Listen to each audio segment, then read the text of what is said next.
So,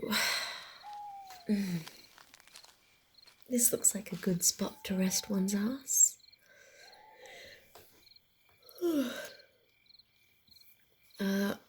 Okay, Bloodbag, get some twigs and start up a fire. No need to boast. I see you have a lighter. But do you know how to even light a fire? You need kindle, or preferably anything dry and flammable, and then you need the fuel, like twigs or sticks. Alright, smartass, have at it. I'm not helping the likes of you.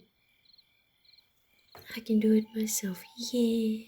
We'll see how far you get with a single bloody leaf in the middle of autumn. But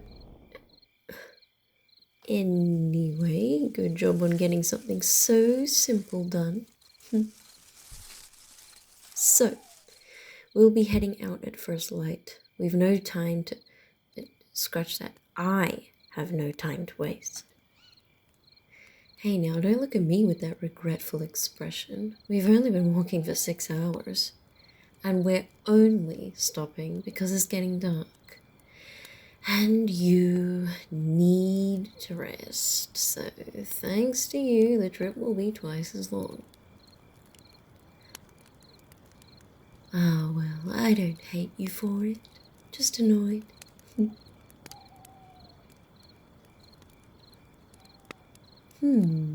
Well, actually, yes, I think there is something you can do. This was eventually going to come up, but we might as well get it out of the way. I'm a vampire, so of course I'll need some kind of sustenance, some, well, you know.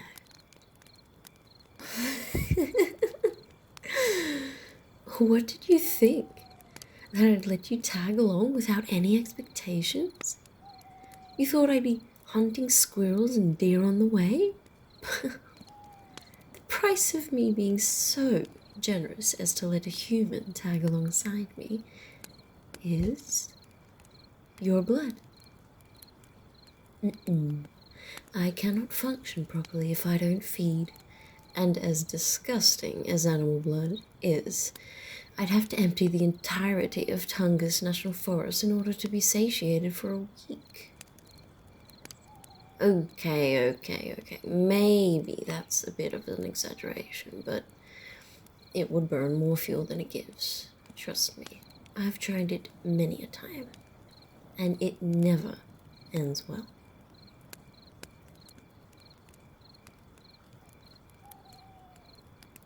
Oh, I'm so sorry, but who was it that allowed you to come in the first place?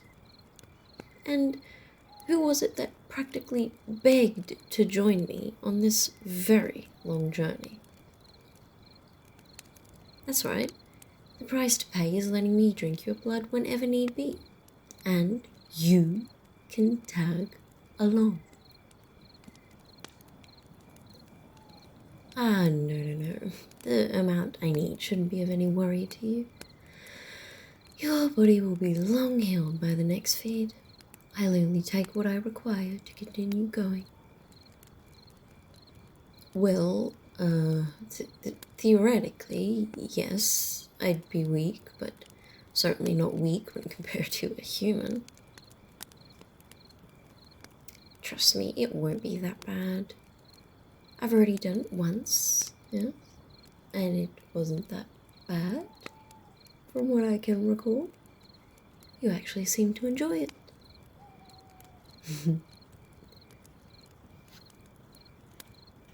Oh, are your cheeks getting red, or is it just the fire? Great, I knew you'd come around.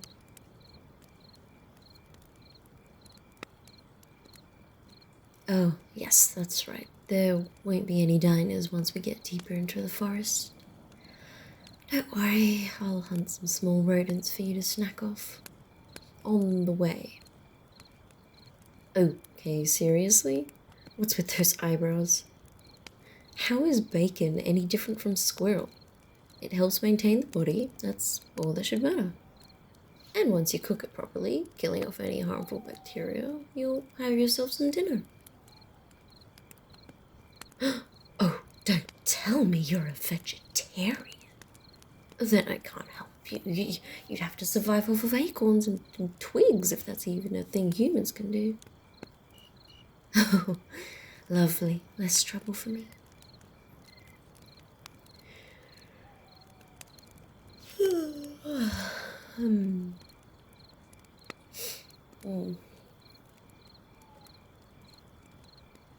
Oh, you have a question? Yeah, shoot. No, I don't necessarily need to sleep. Think of it this way, vampires don't have to sleep. However, in comparison to ones that do rest on a regular basis, they'll need to drink more blood to keep the same strength. As sleeping lowers our metabolism and slows down our enhanced hearing and sight. And, what else do we have? I guess you humans would call it super speed. But, you've already seen that in action. Well, you know how you're groggy in the morning. Vampires feel the same, but with their powers. So it takes a little while to charge everything back up to normal. It's a safer way to live if you're looking to conserve the blood you consume, so that lowers the chance of detection, with fewer bodies or bite marks coming to light. However, on the other hand, it's much more dangerous, because you can't be on high alert at all times. So that lowers the chance of survival. Especially if you're being chased by a crazed mutt boy. Oh, I guess it seems pretty weird on the outside, huh? Well, to answer your question, he couldn't break into your house to kill me because, as barbaric as those dogs are, they have rules that are never to be broken. One of those rules happens to be awfully convenient for me. They are not to harm any humans as long as they don't pose a direct threat to one of the members of the pack. Well, let's just say I got all the informational rules that I needed out of a very talkative little wolf girl a couple lifetimes back. Yes, we are enemies. I didn't say she told me voluntarily. No, she did all the talking herself. Once I started crushing her finger bones into dust and slowly ripping her arms off from the elbows and up. Hey now, those were much more primitive times. You'd be a lot more surprised if you knew what the normal case of torture was back in the 1600s, especially to us vampires. Trust me, getting a stake pierced through the heart is a lot more humane and a lot less painless than the times people thought of us as literal demons that crawled out of hell to suck the blood of all living things and damn everyone to Satan's will. Well, that's why you'd find younger vampires to be a lot more respectful, maybe even fearful of older ones. All they need to know is a little bit of history and a couple of stories, and a youngling would cower at the mere presence of an elder vampire. They have a lot more experience and can beat the living shit out of you if you don't respect them. Well, I guess there's no harm in sharing a story or two. Ooh, how about the bloodiest battle of the millennium? Alright, we'll choose something more sleep-friendly and boring. Alright, let me think of something.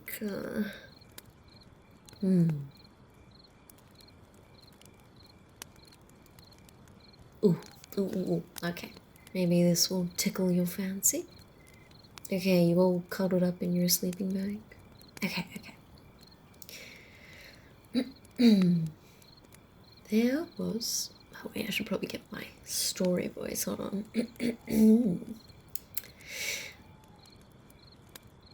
There was this wise old man that went by the name of Ambrose. This old-timer may be described as such, but his appearance was as if he'd been in his mid-30s. Ambrose was quite young-looking. However, he still held a face that made others crave for the man's respect. With bright, fiery copper eyes and a calm expression that constantly adorned his face. Black hair that stopped just after scarred eyebrows, fringe curling slightly at the ends, and a single plait that reached his shoulder, forming on the right side in front of his ear. Ambrose never went anywhere without a black cloak that kissed the ground. On this cloak, held proudly, was an ancient family heirloom that consisted of a brooch made of pure fire opal, embellished with a golden border of many beautiful patterns. This stone was, and still is, extremely valuable. To give you an idea, he could have bought several countries with it back then. Anyway, enough with his attire. This man was so wise because of the centuries of experience he had. Some would even say he lived for thousands before then. As you may have already guessed, Ambrose was, of course, a vampire.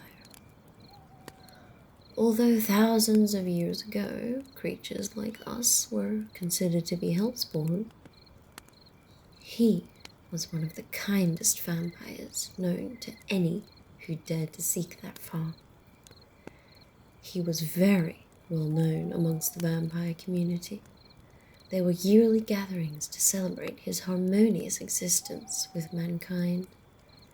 Of course, humans simply thought of him as some kind of exotic royalty, as no being other than the supernatural knew of him.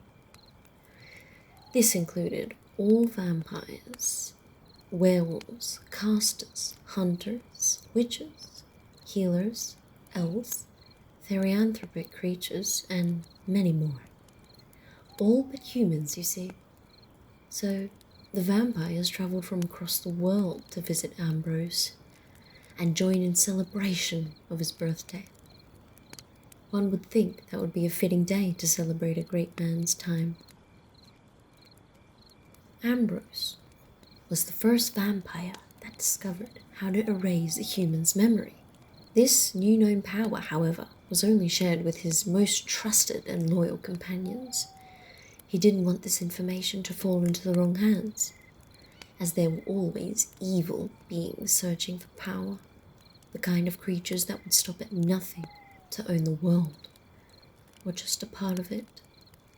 So, as unwilling as Ambrose was to keep the mind-erasing spell a secret, he knew it was the best action to prevent a potential catastrophic event between the supernatural creatures and humans alike, as this single spell would unleash the knowledge of spells to vampires, making them even more powerful than they already were, and only casters and witches originally had the power to cast any spells.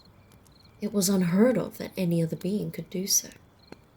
Only 3 other vampires knew of this spell that was sworn to secrecy. Their names were Elian Bloodwind, Vincent Bloodwind, and Idris Wright. The 2 Bloodwind brothers were inseparable, and Idris was Ambrose's longest known friend. It was rumored that a resentful sorcerer carefully worked their way into manipulating the 3 men. although they could only grasp their filthy hands on one. Unfortunately, the promise of power poisoned the mind of Ambrose's closest, Idris Wright. It was this vampire that agreed to work with the sorcerer and release the secret spell of mind-wiping to the most cruel, supernatural beings that ever laid foot in this realm. However, this wasn't the only problem. Once vampires discovered how to use mind-wiping, they began to learn mind control, and from that, they slowly became stronger by the day, learning new spells and discovering an entirely different and mighty side of vampires. Just what Ambrose had predicted would happen. Vampires grew bitter towards Ambrose for withholding this life-changing secret. Although a resentful mind was not the only thing vampires had to worry about. The other creatures of the supernatural heard of the news and grew weary, as vampires came to each town and terrorized the communities of both humans and other beings with their newly found power. They used their hate for Ambrose to fuel their actions. This, however, would not have gone so far if it wasn't Idris himself charging at the front lines, leading his people into a new and feared era. As years passed and countless wars had come and gone, all supernatural creatures had come with a name for these chaotic beings, running through every village they could find and sucking everyone in their path dry. Bloodsuckers. That's how the name was created and is still used to this day. You see, after centuries of war with vampires, every race of the supernatural creature began to lose trust in others and would only associate with their own people. With all the casters, healers, werewolves, witches, elves, and even vampires that once lived in harmony with one another, it was all but a dream after that. Of course, with all the wars happening, and families and friends stabbing their closest in the back, there were too many grudges and misgivings between everyone. It was too late for forgiveness. It was never the same again. That is the story of how vampires learn to control one's mind, with a simple look of the eye and words of the mouth. That is when vampires began to expand their knowledge, unsatisfied and angered with how Ambrose kept this secret from them, even though it was in good faith. Within days, Ambrose became one of the most infamous vampires in all the realms, all the more with Idris and his trusted but evil sorcerer by his side. At work with manipulating the masses, they created a massive divide amongst what used to be the closest of the supernatural. That was how the Great Divide had begun. That's why no one trusts anyone anymore. Even though now there are different excuses beings use to kill others, it still roots from the same event. Still, even with a scuff on his reputation, Ambrose was not a cruel one. He kept his passion of teaching the unfortunate, in this case, younger vampires. He taught them how to survive and live. And since it was already out, he taught them all the spells he'd known. Of course, nothing too powerful. And I think we'll stop there before it gets a little gruesome. Maybe I can tell you the rest of the story some other time. I see you fell asleep fast. I'll keep a keen eye out for any predators or filthy mutts while you dream of petty human things.